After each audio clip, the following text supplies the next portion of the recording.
digamos, está RS, ¿ya? Bien. Y empezáis con la recopilación, ¿ya? Sí, tenéis una parte que fue pública, ¿cierto? Y la otra la empezáis a vender en Ah, lo hiciste en modelo mixto. Sí. Okay. Porque no perdís nada. Y llegáis, no sé, a un 60% de la cobertura de tu gasto total, ¿ya?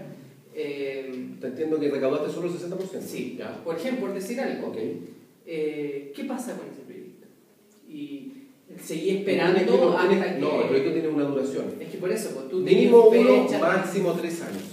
Ya. Ese es el abanico que da el Ministerio de Social. Y ellos te lo sugieren, te lo dicen no, está en la ley. Eso está en la ley. O sea, esto está establecido en la ley. Para este tipo de proyectos... Para todos los proyectos sociales que se acogen a este tipo de donaciones, que no tienen este beneficio, mínimo 1, máximo 3. Entonces, ¿qué es lo que sucede? Supongamos que llegaste a los 3 años y llegaste solo a un 60% de tu financiamiento, por tanto, probablemente eso no pudiste hacer parte del proyecto, ¿cierto? Sí. Tú ahí tienes que presentártelo al consejo si quieres seguir ese proyecto para mostrar razones que efectivamente este puede ser viable y puede continuar. Y el consejo decidirá, entonces le damos una... Pero, por ejemplo, un caso más extremo, que para demostrar lo que digo.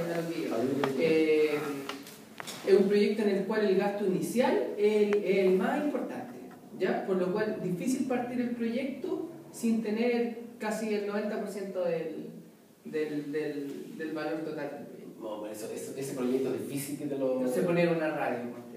Pero eso no necesariamente porque tiene que ser el 90%. Por ejemplo, la inversión. Ya, en ese caso, lo primero que y eso va a ser lo más caro. Lo primero que te voy a preguntar es cuánta gente tenéis ya conversado este tema.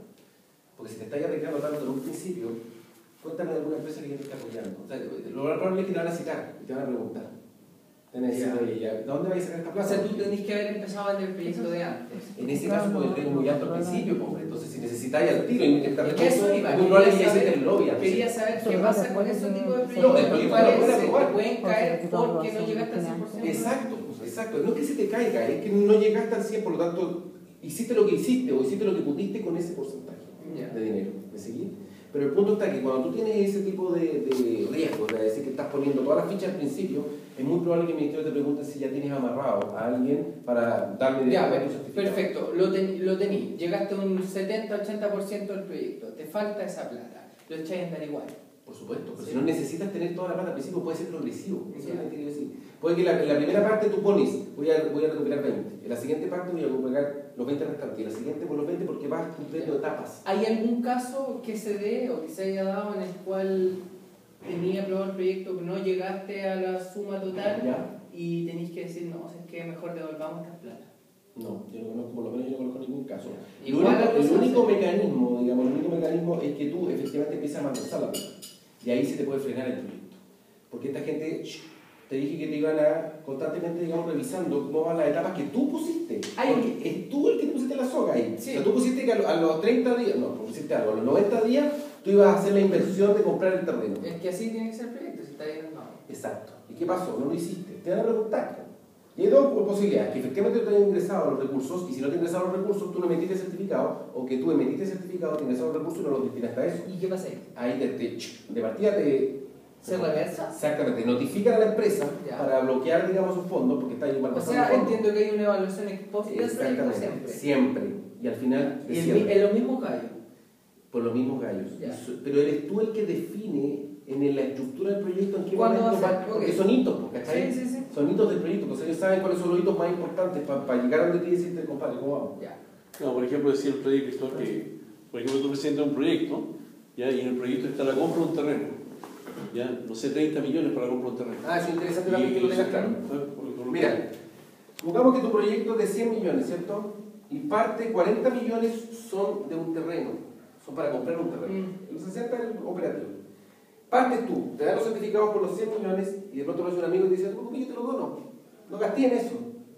Tú no puedes ocupar eso en otra cosa.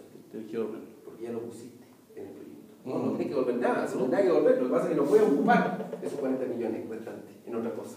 Pues ya lo designaste. A comprar. Perfecto. Mira, el ejemplo me sirve más para la duda, porque tú ya lo tienes designado, por lo cual lo va a poner, lo va a gastar. En eso. Perfecto. Pero el terreno no es nada sin los costos operacionales para perfeccionar el terreno y para hacer lo que tenías que hacer con el terreno. Por lo cual tú no vas a llegar a tu objetivo al impacto, no vas a conseguir el impacto del proyecto, el impacto social que buscabas. ¿Qué pasa con esa evaluación? ¿En qué momento? Porque no se va... porque solamente tienes la plata gastada en el terreno. No has logrado el total para supongamos que en este caso tú solamente has gastado acá. Sí, solamente tienes solo para... Ya levantaste el terreno. Sí, ya no te ha alcanzado para el resto. No, porque esta parte todavía no la levantáis. Entonces empieza a transcurrir el tiempo y llega a la fecha tope que tú pusiste como terminó el proyecto. Supongamos que lo pusiste un año. Y no llegaste. No llegaste. Ya. Tú lo que tienes que escribir ahí como razón para seguir el proyecto es que ya tienes una parte importante del proyecto. Que ya tienes y lo repostuláis. Puede venir una prórroga. Y lo repostuláis nunca se te va a caer. Con más factibilidad, porque ya tenías... O sea, sumaste. ¿Me sigues? Distinto que llegué a casi nada. No, compadre, tu proyecto claramente no funcionó. Te vas para la casa. Ya, ok. Yo tengo una pregunta que te la iba a hacer al principio, pero ahora te lo voy a hacer al final. ¿Qué beneficio, aparte del espiritual y del filantrópico, ganan los fundadores? Si están en el directorio, pueden ganar lucas. De hecho, varios pastores lo que buscan es crear estar en el directorio. Pero si no están en el directorio. No. Tienes que estar en el directorio para poder ser financiado. Lo que pasa es que en el directorio nosotros podemos acreditar que tú destinas horas, porque hay actas de directorio, porque hay sesiones, está estructurado el directorio, ¿me sigue? Por lo tanto, lo que yo sugiero siempre es que los pastores estén en el directorio como presidentes o no, pueden ser o no ser los presidentes, pero de esa manera pueden justificar que efectivamente tienen un financiamiento justificado. Y por lo menos los primeros años. ¿Me sigue? Por lo tanto, ya desde el directorio para abajo yo puedo armar jurídicamente la justificación de que efectivamente tú puedes recibir una remuneración. ¿Más dudas? ¿Se notaron todos? Sí. Súper. Ahí estamos. Espérenme un segundo, mujer. ¿Algo? Yo tengo una duda.